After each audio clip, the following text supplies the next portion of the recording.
Ba'zan birgina qism butun serialning yuragini ochib tashlaydi.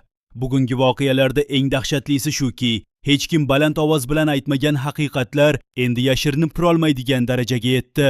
Kimdir sevgi nomidan yashadi, kimdir sabr nomidan chidab keldi, kimdir esa pulni najot deb o'yladi. Lekin bu qism yana bir narsani juda shafqatsiz ko'rsatdi. Insonning ichida nima bo'lsa, sinov kelganda o'sha narsa yuziga chiqadi. Shu sabab bu safar tashqaridan tinch ko'ringan har bir sahna ichidan portlashga tayyor bir fojiani yashirib turibdi.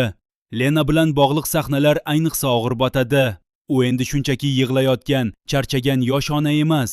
U taqdir bilan urushayotgan ayolga aylanib bormoqda. Kichkina xonada bola tinmay yig'laydi.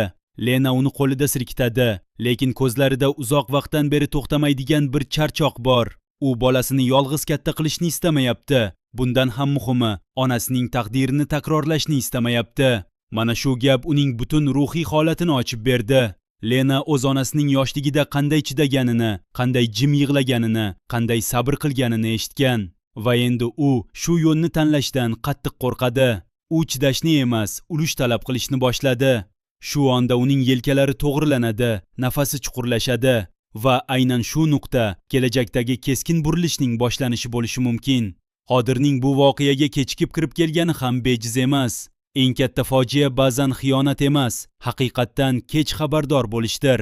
Qodir bolaning yuziga qaragan ondayoq ichida nimadir qimirlaganini sezish qiyin emas.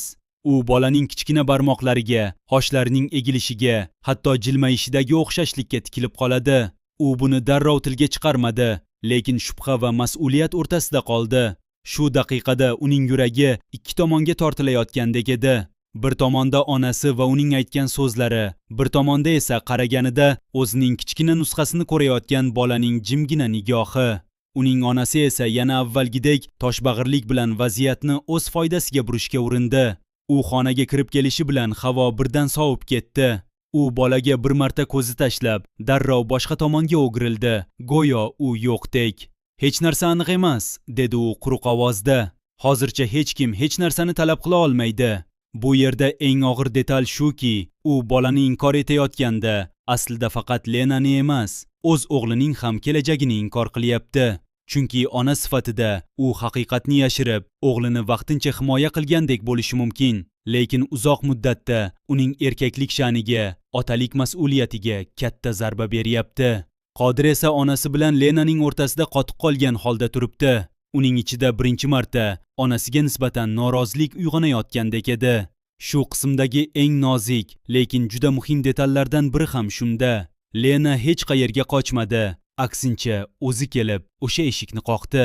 Bu juda katta ramz. U endi taqdirning qurboni emas, haqiqatni talab qilayotgan tomon bo'lib turibdi. Eshik oldida uning qo'li bir zum titradi, lekin u baribir taqillatdi. Chunki u biladi, agar bugun kelmasa, ertaga uning jasorati butunlay so'nadi. Demak, keyingi qismlarda uning ovozi yanada qattiqroq eshitiladi. Menimcha Qodir uzoq qochib yura olmaydi. Bolaning o'xshashligi, Lenaning qat'iyati va onasining haddan tashqari sovuq munosabati bir nuqtada to'qnashadi. O'sha paytda Qodir ikki yo'ldan birini tanlaydi. Yo onasining soyasida qoladi, yo kech bo'lsa ham o'z bolasining yoniga o'tadi. Lekin qaysi yo'lni tanlamasin, bu qaror qaytarib bo'lmaydigan oqibat olib keladi. Qamoqxona atrofidagi voqealar esa serialning boshqa qatlamini ochib beradi. Bu yerda odamlarning jismoniy erkinligi cheklangan bo'lishi mumkin, lekin ichidagi zahar, g'azab, rashk va qo'rquv yanada ochiq ko'rinadi. Ayollar o'rtasidagi oddiy tortishuvdek tuyulgan gap so'zlar aslida iyerarxiya uchun kurash edi. Birinchi ayol ikkinchisiga tikilib, "Sen shu yerga qanday tushib qolganingni yaxshi bilaman", dedi. Hamma biladi, erkaklarga suyanib yurib, oxiri o'zing tushib qolding. Bu so'zlar xuddi pichoqdek sanchiladi. Qarshisidagi ayolning yuzi o'zgaradi, lekin u javob qaytarishga jur'at eta olmaydi. Chunki bu yerda hamma haqida nimadir biladi. Kimdir kuchini ko'rsatishga urindi, kimdir esa nazoratni qo'ldan chiqarmaslik uchun qo'pol jazoga murojaat qildi. Bir lahza qo'l ko'tariladi, keyin qo'riqchining ovozi yangraydi. Bu sahnalar mayda ko'rinishi mumkin, lekin aynan shunday joylarda kelajakdagi ittifoqlar va dushmanliklar tug'iladi. Bugun til bilan boshlangan narsa ertaga xiyonat, sotish yoki qasddan sensirishga aylanadi. Ayollardan biri burchakda jim o'tirib, hammasini kuzatadi. U hech narsa demaydi, lekin uning ko'zlarida bir hisob-kitob bor. U har bir kimning kimga qarshi chiqqanini, kimning kimdan qo'rqqanini yodlayapti. Nodira Halilovna bilan bog'liq vaziyat ham hali tugagani yo'q. Rustamning yordamga tayyorligi tashqaridan oliyjanob ko'rinadi, lekin bu yordamning og'irligi keyinroq bilinadi.